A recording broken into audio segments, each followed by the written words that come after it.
मनु जी महाराज ने विचार किया, अब तो बुढ़ापा आ गया है, कहां तक हम जिम्मेदारी को निभाएं।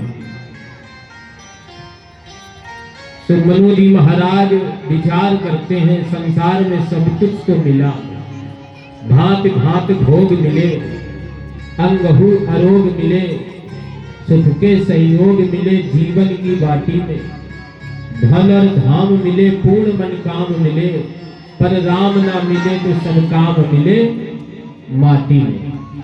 भगवान तो मिलने चाहिए, क्यों बाबा? हम आप एक बार विचार करो कि मानव तन मिला है, क्या खाने पीने के लिए मिला है? अगर खाने पीने के लिए मिला तो खा पी तो पशु पक्षी भी लेते हैं, वो भी अपना पेट भर लेते हैं। केवल पशु पक्षी भक्ति ही नहीं कर सकते, करते हैं लेकिन उनकी विचारों की जिह्वा बड़ी मुश्किल से नाम उच्चारण कर पाते हैं।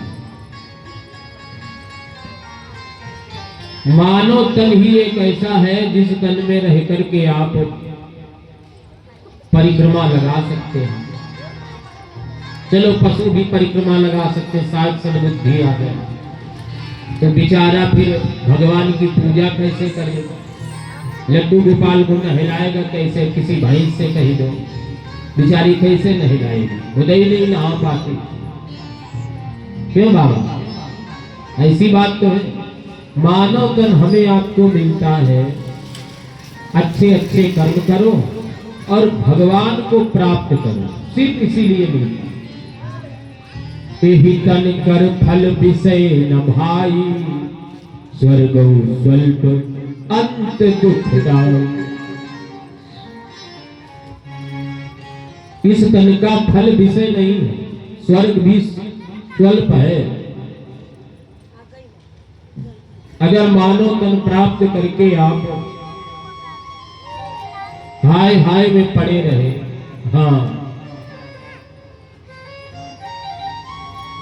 तो फिर समझ लीजिए आपने इस जिंदगी को व्यर्थ कर दिया।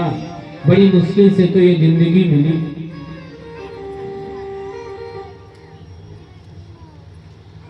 श्रोताओं, मनु जी महाराज ने बेटे को जबरदस्ती राजा बनाया, बड़े बेटे ने तो मना ही कर दिया। उत्तानपाद को राजा बनाया।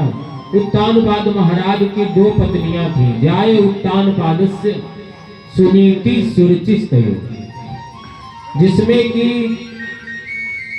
सुनीति थी जैसे यथा नामा तथा गुणा, बड़ी सुंदर, नीत के अनुसार काम करने वाली थी। और भैया एक सुरुचि थी, उसकी तो बात ही अलग थी, नाम ही सुरुचि, जो मन में आए सो करे, क्यों बाबा? इसीलिए तो बड़ा सुंदर कहा है।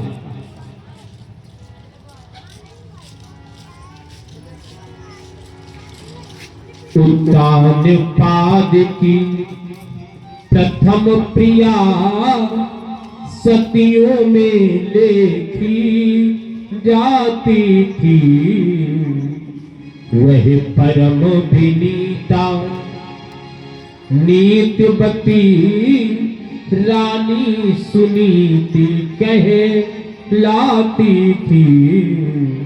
उत्तानपाद की जो पहली पत्नी है वो सती थी, सती सुनीति थी। जब महाराज का विवाह नहीं हुआ था, दूसरा विवाह नहीं हुआ था, तो स्वयं सुनीति ने कह के विवाह कराया, महाराज आप दूसरा विवाह कर लो, हो सकता है उससे संतान हो जाए। दूसरी रानी आई, उसने एक शर्त रख दी कि अगर पहले वाली महल में रहेगी तो हम नहीं रहेंगे। राजा ने कहा ठीक है, हम इसका दूसरा महल बनवाए थे, तो बोले ना, ये पहले वाली झोपड़ी में रहेगी, तभी हम आपके साथ में रहेंगे। सुनीति ने यह भी स्वीकार कर लिया पति के हित के लिए कि चलो कम से कम राजा का वंश बढ़े, तो झोपड़ी बना करके रहने लगी। और सुरुचि इसकी जो सावत है, एक सेर जौ देती। इसी एक सेर जौ को पहले कूटो, छानो, फिर रोटी बनाओ, उसी से पूरा दिन चलाना।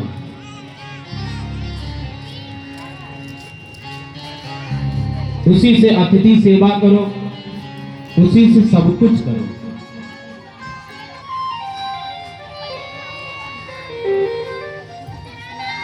धीरे धीरे समय बीता।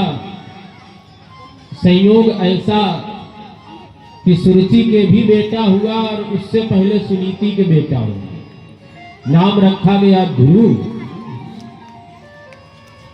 सुरुचि ने अपने बेटे का नाम रखा उत्तम। धीरे धीरे दोनों बेटे बड़े हुए। कभी कभी बच्चे बड़ा विलक्षण प्रश्न कर देते हैं। एक बार ध्रुव जी ने अपनी मैया से पूछा, मैया एक बात बताओ, हमारे पिताजी कौन है?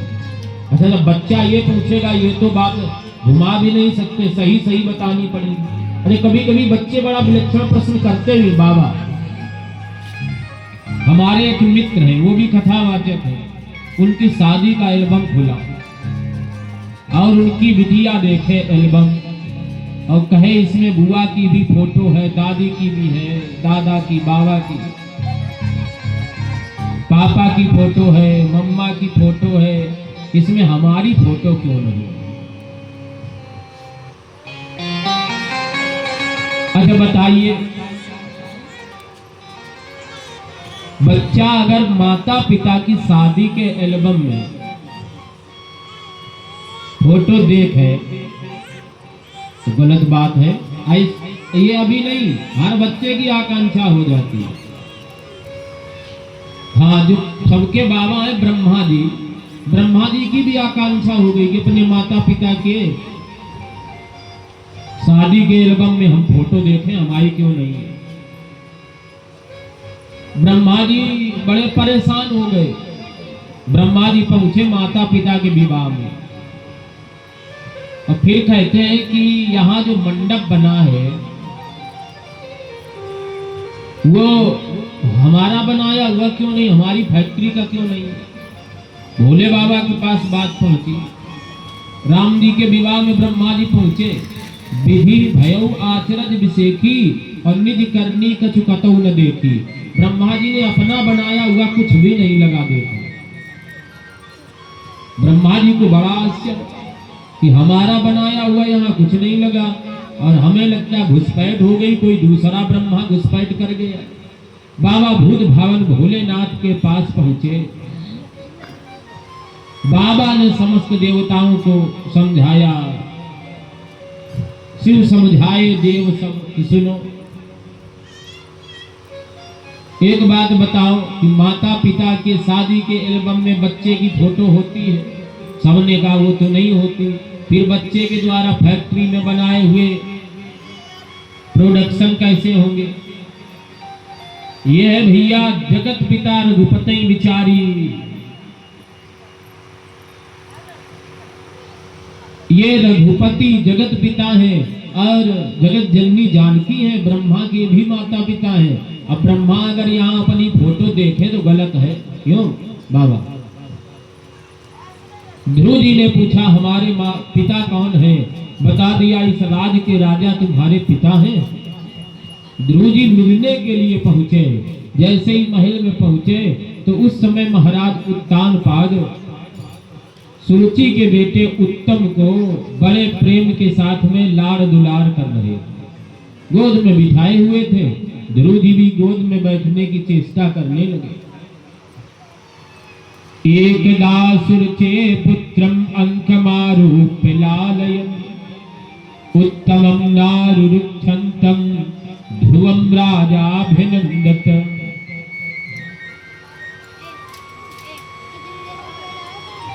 ध्रुव जी भी जब गोद में बैठने लगे तो श्रोताओं हुआ ये उत्तम रोने लगा। ये दृश्य देखा सुरुचि ने तो दौड़ करके आई। राजगद्दी पर चढ़ते हुए ध्रुव को खींच करके पटक दिया और कहने लगी, नूनम वेद भवान यस्य दुर्लभर्थे मनोरथा।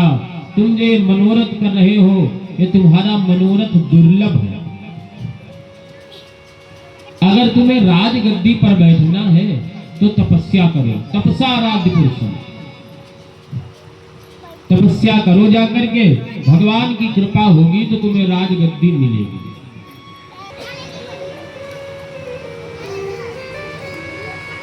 आपको राजगद्दी प्राप्त होगी।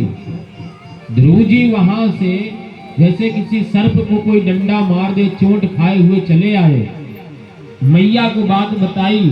श्रोताओं, आश्चर्य मानोगे आप लोग, अगर आजकल की मैया होती तो पहले तो बच्चे की सेवा ही होती ढंग से, और जाओ मरने, हाँ तुझे जहर दे देती और तेरा टेटुआ दबा देती। नहीं माताएं, हाँ अगर चाची से, पड़ोसी से, किसी से विवाद हो जाए, दादा से, दादी से, और थोड़ा ही विवाद हो, बच्चों के पहले कान भरे जाए, जाना नहीं।